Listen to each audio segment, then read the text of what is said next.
নমস্কার, আপনাদের সকলকে স্বাগত। আজকে আমি আপনাদেরকে দহি পনির করে দেখাবো। এই দহি পনিরটা খেতে খুব ভালো লাগে আর রান্না করা একদম সহজ। আর রুটি, লুচি, পরোটা এগুলোর সাথে দারুণ জমে যায়। আসুন তাহলে দেখিনি কিভাবে আমি করলাম এই দহি পনির। এই দহি পনির করার জন্য এখানে আমি কিছু পনির নিয়ে নিয়েছি, বাড়িতে তৈরি করা কটেজ চিজ। আর এখানে রয়েছে একটা আলু সিদ্ধ টুকরো টুকরো করে নিয়ে নিয়েছি। আমি পনিরটাও কেটে নিয়েছি, আলুটাও কেটে নিয়েছি। এবার এর মধ্যে আর যা যা লাগবে সেগুলো হলো, এখানে আছে কড়াইশুঁটি ব্লাঞ্চ করা, আর আছে একটা কাঁচা লঙ্কা, ক্যাপসিকাম, টমেটো আর কারি পাতা আছে। এবার কড়াতে একটু রিফাইন তেল দিয়ে দিচ্ছি। রিফাইন তেলটা একটু গরম হলে পরে আমি এর মধ্যে প্রথমে পনিরটা দিয়ে ভেজে নেব। আমি এর মধ্যে শুধু নুন দেব, আমি এই রান্নায় কোনো রকম হলুদ পড়বে না। পনিরটাকে লাল লাল করে ভেজে আমি তুলে নিচ্ছি। আপনারা কোথা থেকে, কোন শহর থেকে, কোন দেশ থেকে আমার এই রেসিপিটা দেখছেন প্লিজ একটু কমেন্ট বক্সে কমেন্ট করবেন, আমার তাহলে খুব ভালো লাগবে। আর নতুন কোনো বন্ধু প্রথমবার আমার চ্যানেলটাকে দেখে থাকলে আপনাকে একটা বিগ হাগ জানাচ্ছি, চ্যানেলটাকে সাবস্ক্রাইব করে নেওয়ার জন্য অনুরোধ রইল। পাশে বেল আইকনটা অ্যাক্টিভেট করে নেবেন, যাতে পরবর্তী আমার সমস্ত রেসিপির নোটিফিকেশন সবার আগে আপনার কাছে এসে পৌঁছয়। আমি পনিরটা ভাজা হয়ে গেছে, আমি এবার তুলে নিচ্ছি। আর আপনি যদি ফেসবুক থেকে দেখে থাকেন তাহলে ফলো অপশনটা ক্লিক করবেন আর একটা লাইক দেবেন, তাহলে আপনি আমার সাথে জুড়ে যাবেন। আপনি আমার সাথে জুড়ে গেলে আমার সমস্ত রেসিপির নোটিফিকেশন সবার আগে আপনার কাছে এসে পৌঁছবে। এবার এর মধ্যে সিদ্ধ করা আলুটা দিয়ে দিলাম আর একটু নুন দিয়ে দিলাম, দিয়ে এটাও একটু লাল লাল করে ভেজে তুলে নেব। আর আপনারা যারা এখনো পর্যন্ত আমার চ্যানেলটাকে সাবস্ক্রাইব করেননি, ঝটপট সাবস্ক্রাইব করে নিন। আপনাদেরকে আমাদের মাঝে দেখতে পেলে আমাদের খুব ভালো লাগবে। এবার আলুটাও হয়ে গেল।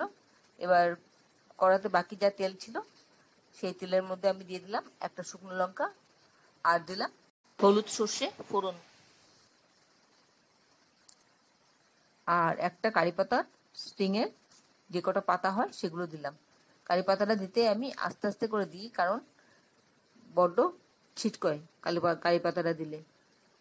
কারি পাতাটা আর ক্যাপসিকামটা দিয়ে দিলাম একসাথে। তারপর দিয়ে দিলাম টমেটো কুচিটা।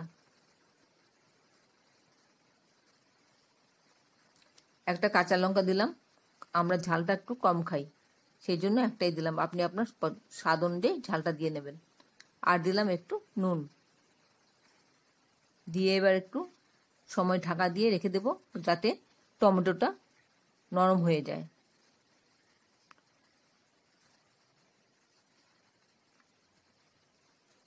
খানিকক্ষণ বাদে 1 মিনিট বাদে আমি ফিরে এলাম, তো ঢাকনাটা খুলে দেখছি টমেটোটা কতটা নরম হলো। হ্যাঁ, মোটামুটি নরম হয়ে গেছে। একটু খুন্তি দিয়ে এভাবে ঘেটে দিলে একদম গলে যাচ্ছে। এবার এর মধ্যে দিয়ে দিলাম একটু আদা বাটা আর দিলাম জিরে বাটা। আমি 1 চা চামচ আদা বাটা দিলাম আর 1 চা চামচ জিরে বাটা দিলাম, দিয়ে সবটা একসাথে ভালো করে মিশিয়ে নিচ্ছি। খুব সুন্দর একটা ফ্লেভার বেরিয়েছে কিন্তু এই কারি পাতা আর আদা জিরের। তারপর এখানে 3 টেবিল স্পুনের মতন দই আছে, ভালো করে ফেটিয়ে আমি দিয়ে দিলাম। দইটা দেওয়ার আগে আঁচটাকে একদম কমিয়ে নেবেন। আমি কিন্তু আঁচটাকে একদম কমিয়ে নিয়েছি। আঁচটাকে কমিয়ে না নিলে দইটা কেটে যাওয়ার চান্স থাকে, তাই আঁচটাকে একদম কমিয়ে নেবেন। কমিয়ে নিয়ে দইটা দিলাম, দিয়ে একটু অপেক্ষা করছি যাতে একটু ফুটে ওঠে, আর একটু সামান্য জল দিয়ে বাটিটা ধুয়ে দিয়ে দিলাম।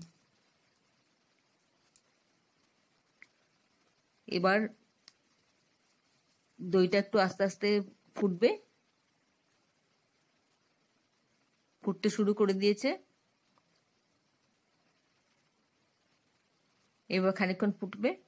বন্ধুরা, এই রান্নাটা করা একদম সহজ, যে কেউ পারবে করতে, আর বাড়িতে থাকার জিনিসপত্র দিয়েই রান্নাটা হয়ে যাবে। এবার আমি এর মধ্যে দিয়ে দেব ভেজে রাখা পনির আর আলু, দুটো একসাথে দিয়ে দেবো। দিয়ে মিডিয়াম ফ্লেমে এটাকে খানিকক্ষণ ফোটাবো। আশা করি আপনাদের আমার এই রান্নাটা ভালো লাগছে।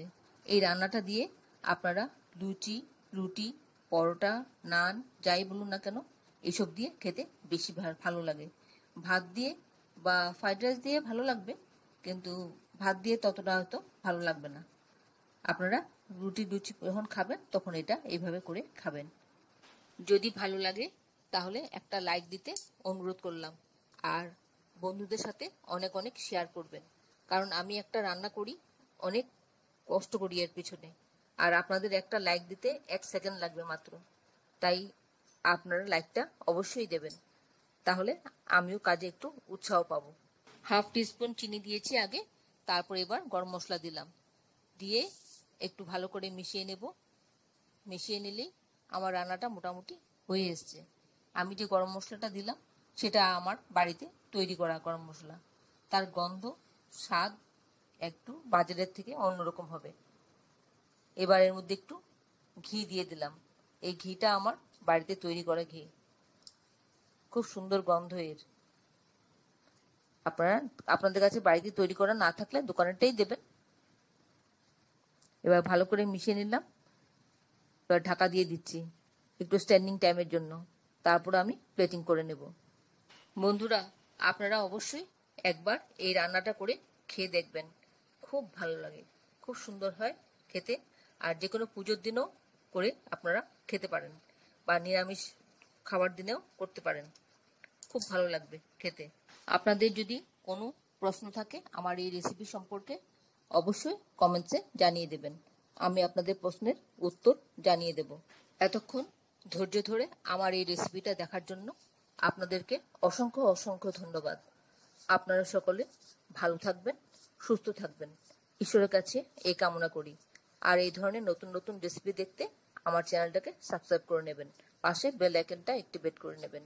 তাহলে পরবর্তী রেসিপিতে আবার দেখা হবে। নমস্কার।